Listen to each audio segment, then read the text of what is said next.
ప్రభువును ప్రియ రక్షకుడైన దేవుని పేరట మీ అందరికీ శుభాభివందనములు తెలియజేసుకుంటున్నాను.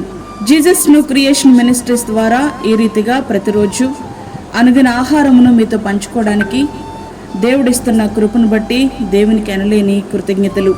వాక్య ధ్యానంలోనికి మనం వెళ్దాము. ఎఫెసీయులకు రాసిన పత్రిక 1వ అధ్యాయము 7వ వచనం. దేవుని కృప మహదైశ్వర్యమును బట్టి ఆ ప్రియుని యందు ఆయన రక్తం వలన మనకి విమోచనము అనగా మన అపరాధములకు క్షమాపణ కలిగి ఉన్నది. సర్వమానవాళి పాప పరిహారార్థం పరిశుద్ధుడైన యేసయ్య పాపముగా మలచబడ్డారు.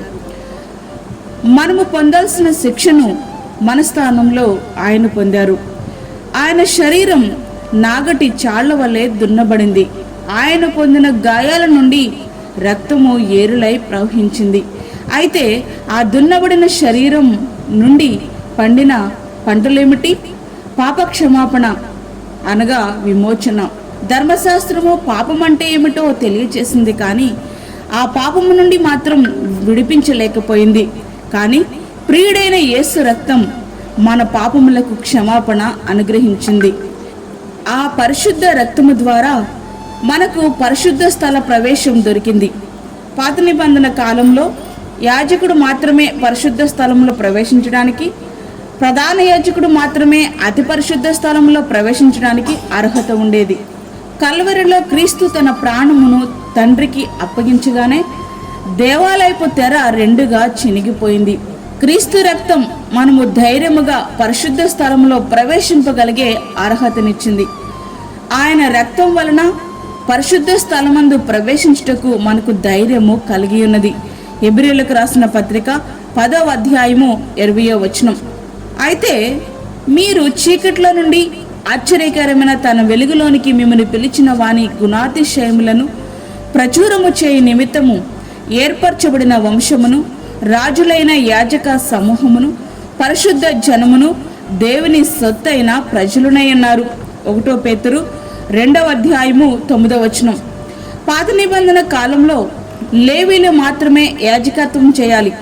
ప్రజల పక్షముగా వారే దేవునికి దహన బలులు, సమాధాన బలులు అర్పించాలి.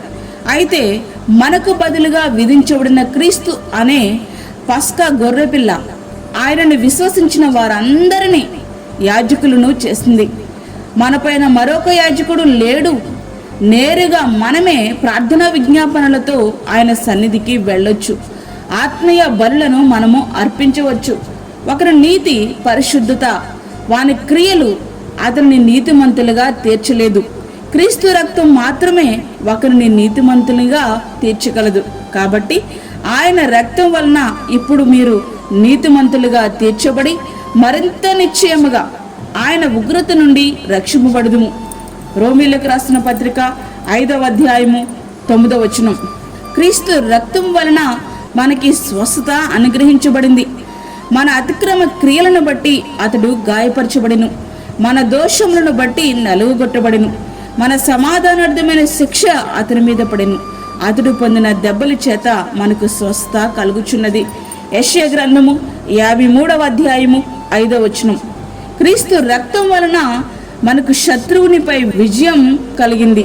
వారు గొర్రెపిల్ల రక్తమును బట్టి, తామిచ్చిన సాక్ష్యమును బట్టి వారిని జయించి ఉన్నారు. ప్రకటన గ్రంథము 12వ అధ్యాయము 11వ వచనం. ఆయన ప్రధానులను, అధికారులను నిరాయుధులనుగా చేసి శిలువ చేత జయోత్సవముతో వారిని పట్టి తెచ్చి బాహాటముగా వేడుకకు కనపరిచెను. కొలసీలకు రాసిన పత్రిక 2వ అధ్యాయము 15వ వచనం. క్రీస్తు రక్తం వలన క్రీస్తుకు మనము సమీపస్థులమయ్యాం. అయినను మునుపు మనం దూరస్థులమైనను మీరు ఇప్పుడు క్రీస్తు యేసునందు క్రీస్తు రక్తం వలన సమీపస్థులయ్యున్నారు. ఎఫెసీయులకు రాసిన పత్రిక 2వ అధ్యాయము 13వ వచనం. క్రీస్తు రక్తం వలన బంధకముల నుండి మనకు విడుదల కలిగింది. మీ స్వాతంత్ర్యము అనుగ్రహించి క్రీస్తు మనలను స్వతంత్రులుగా చేసి ఉన్నాడు. కాబట్టి మీరు స్థిరముగా నిలిచి మరల దాస్యమును కాడి క్రింద చిక్కుకొనుకుడి. గలతీయులకు రాసిన పత్రిక 5వ అధ్యాయము 1వ వచనం. క్రీస్తు రక్తం వలన నిత్య జీవము, జీవ పునరుద్ధానం మనకు కలిగింది. నా శరీరమును తిని నా రక్తము త్రాగువాడే నిత్య జీవము గలవాడు. అంత్య దినమున నేను వారిని లేపుదును. యోహాను రాసిన పత్రిక 6వ అధ్యాయము 54వ వచనం.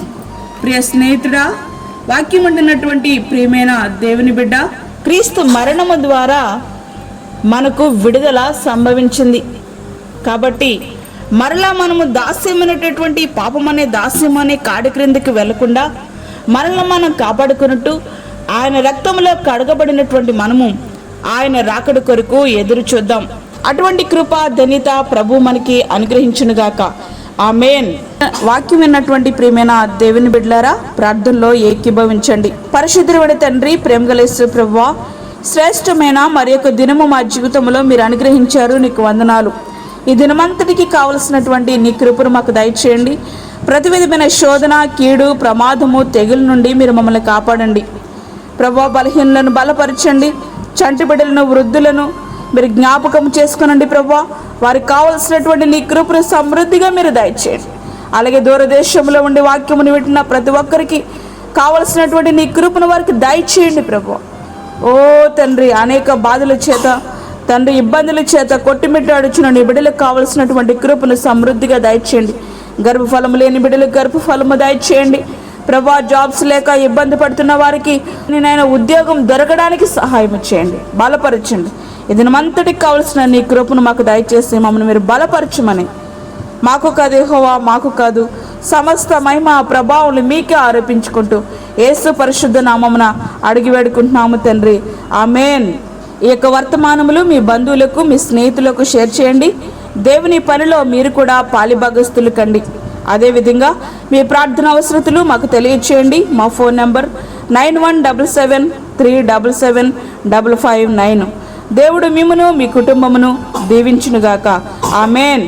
దేవుని సేవలో మీ సహోదరి అన్నామణి సాల్మన్.